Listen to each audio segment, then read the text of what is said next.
I'm back again, folks, for part 4 of surviving COVID-19. Alright, I left off at they were taking me to the new to recovery, which was I guess the nursing area that formerly. So I went down there, and they took me again. They said in Beverly Hills. When I saw it, I was like, okay, this was because I was at the hospital. I was in January when I went down to Providence. The room was really nice. They had me in, and this one seemed a lot older. Like it was, which I'm not trying to be bougie, but still, you're like, man, I think it just the whole atmosphere of it didn't feel the same. It was just like old. It just felt dreary. That's the best word. It felt dreary down there. And I was like, okay. Oh, all right, I'm in here. All I'm worried about is going home. So the nurses, they come in, they check me in. They seemed nice enough at the time. And so they go in, they was like telling me, okay, well, we come in like every other hour and wedge you. They kept saying wedge. I never bothered to ask what they meant. And I was like, okay. They said, well, we're going to turn you every other hour. They said, we'll wedge you. And so, again, up in ICU, I had pillows surrounding me. This one, they gave me a pillow. One pillow, like 2 pillows. I had like 2 pillows. And then they were like, well, how do you want to be wedged? I'm like, I don't know. Whatever you think is best. So they put it was a foam wedge, I guess it's called, the foam thing that they put by my leg. And it's to prompt me, to keep me from rolling over. To keep me, on my side. They do it so I guess you don't get bed sores and things like that. So they had me wedged. Now, and they left the room. So I'm out there, and they said every other hour. So I'm sitting there, I'm watching the clock. But the thing is because I'm not too long ago, I started getting really uncomfortable. But I'm like, they just left. And then the whole time, the socks that I said they heated up, they had all that stuff on me, the gravity boots and the socks. They still had those on me, which the room, the ICU was like cooler. Down here was a lot warmer. So the socks felt even, it felt, my feet were like really starting to burn, like it was very uncomfortable there. They weren't burning, but it was really uncomfortable, the heat that was on them. So I needed like a fan. I'm like, give me a fan or something to point at my feet. Like, this is really uncomfortable. But I figured I would tell them when they came in. So when I came, what ended up happening is it was like the socks, because they put the foam wedge next to my socks, the heated socks, whatever they call it, and the foam wedge was heating up, and it started like burning my leg. So I was trying to deal with it and wait until it was time for them to come back in, because I didn't want to be a bother. I was like, they haven't been out here that long, and they said but it started burning me. So they gave me the new thing that they gave me to the bed. I really couldn't figure out how it worked. I ended up figuring out later, and I could really move around to like play with it, to get it going, to play with the collar. So I heard them just outside the room talking. So I said, I'm ready to be turned now. And I heard somebody in the other room start laughing. I didn't know why he was laughing. And I heard them say, one of the nurses say, oh, he's a needy little guy. Oh, he'll learn. And I'm like, what? They talking about me. I heard every word they said. And it was like, so I'm like, oh, man. I'm just like, okay. They said, so it's not time yet. They not going to come in before it's time. I'm sitting here, and then the time came, and I'm calling again. I hear them out there talking, and they're ignoring me. I'm like, if I can hear you, I know you can hear me. And I know why the guy was laughing, because I guess this is what they used to. They do it one time or whatever, and they don't come back. So I'm sitting here, my legs burning, and I'm trying to move the wedge off of me. Because I'm moving like trying to just like move it around, and so I'm getting my hand down and I'm flicking it. You know, I'm flicking it, and I flick it, and I'm thinking, okay, this will be better. And I flick it, and it falls in between my leg, right at my butt, between my legs, right at my butt, my privates. And I'm thinking I got it farther away from the sock. But then after a while, it got warmer and warmer and warmer till my butt started burning. Now I'm pleading with them. Please, I made a mistake. I don't want this wedge here. Please. Nobody came. I got mad. I snatched that thing that they were using to monitor off my finger, and I'm mad. And I hear the girl like, I guess the other one told them, you know, figured out what I did. And she's like, I don't give a S. And I'm just like, these. Oh, now the whole tactician thing, I'm like, oh, they done got me in that mode. They got me in that mode. I'm going off. You know, and so I'm in there, you know, suffering. And I go and I have to try to, I said, I got to get this wedge away from me. It is, I'm in pain now. And so I mess around, I'm messing with it, and I finally get it where I flick it off the bed away from me. After, this is like hours that went by, because I couldn't sleep at all. And so, like, probably about 3 or 4 in the morning, a new nurse came in, older lady. She was really nice.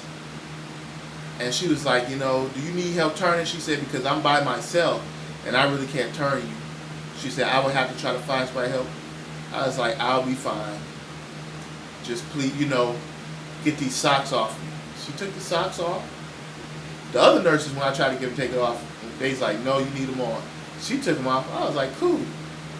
And she went and she got me an extra pillow. I was like, oh, this is, she's really nice. I like her. So she go to walk away, and I see a yellow reflection on the cabinet in front of me, which I assumed was my urinal, from my catheter, the from there reflecting. So I'm like, aren't you forgetting something? I see something yellow reflecting right there. I said, aren't you forgetting something? She looked over there and looked down. She was like, no. She said, no, nothing out over there. I was like, okay, that must be wrong. So hours go by.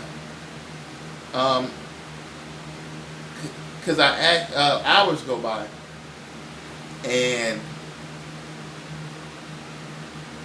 all of a sudden I hear, because I couldn't sleep in that. I told you that the atmosphere was just so dreary. I really couldn't sleep. I was just having all these horrible images in my head every time I tried to close my eyes. And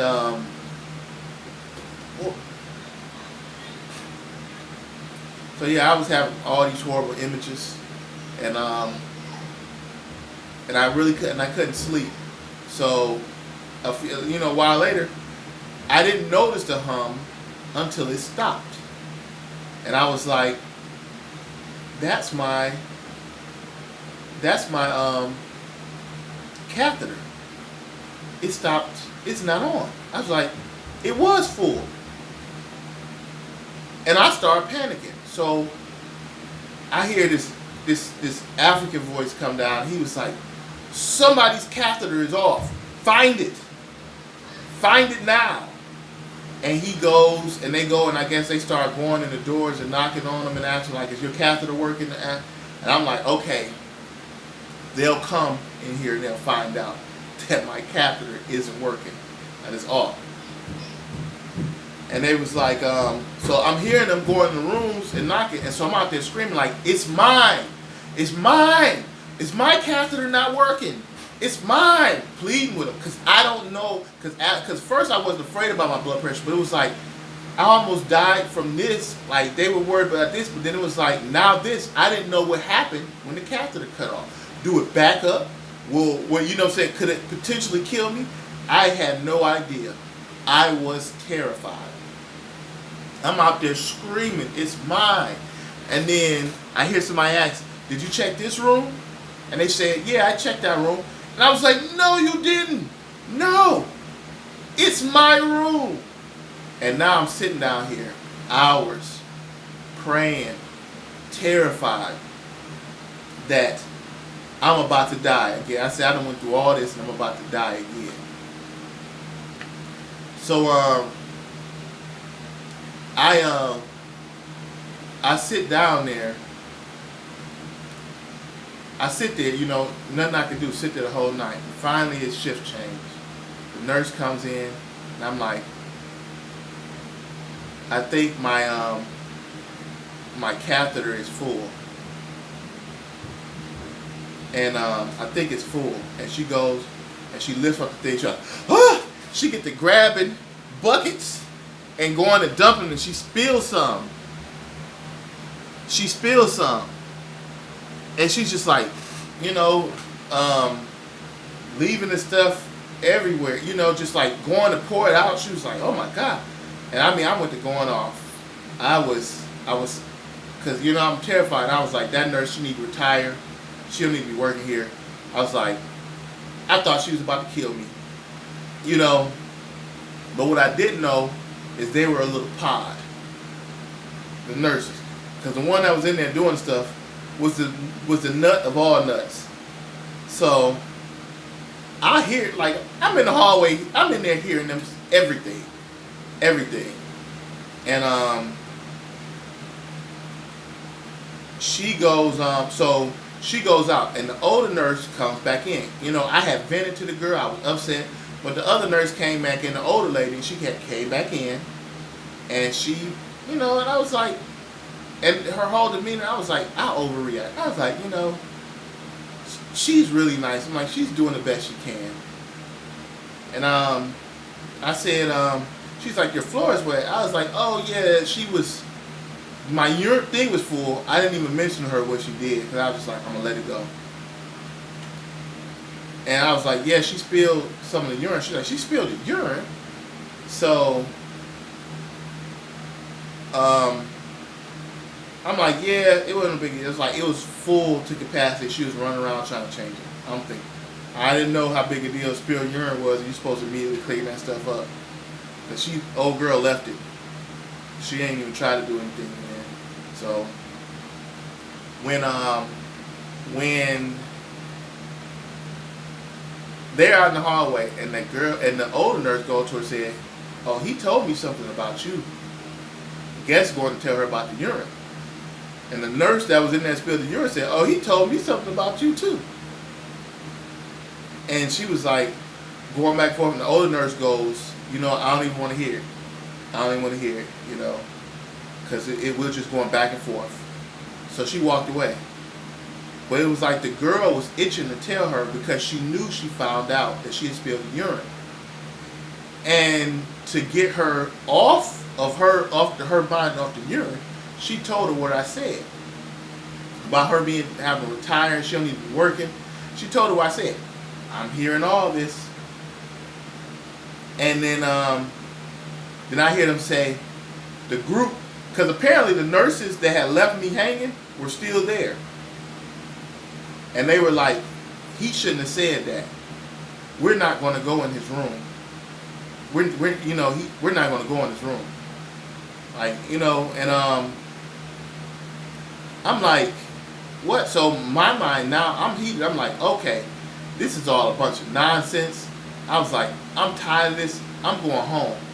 So I came up with this plan. I said, I'm getting out of this place today. Came up with the plan, because I'm like, they can't hold me here, whatever. I can't really walk or move that much. So I said, I came with the plan and said, I'm going to disconnect my catheter, then I'm going to disconnect the socks. Then I'm going to worm out of bed, and there was a chair there. I said, I'm going to worm myself, I'm going to go to that chair, and I'm going to pick myself up. Then I'm going to scooch to the chair that's further down, and I'm going to push myself up and get in that chair. Then I'm going to use that chair to scooch to the front desk, and I'm going to call me a cab, and I'm getting out of here. That was my plan. Because I'm like, no, I'm not doing this. So I'm there. I go. man, this time is going bad. I don't know if I'm talking too much, but that is part 4. I'm going to continue with part 5. Thank you.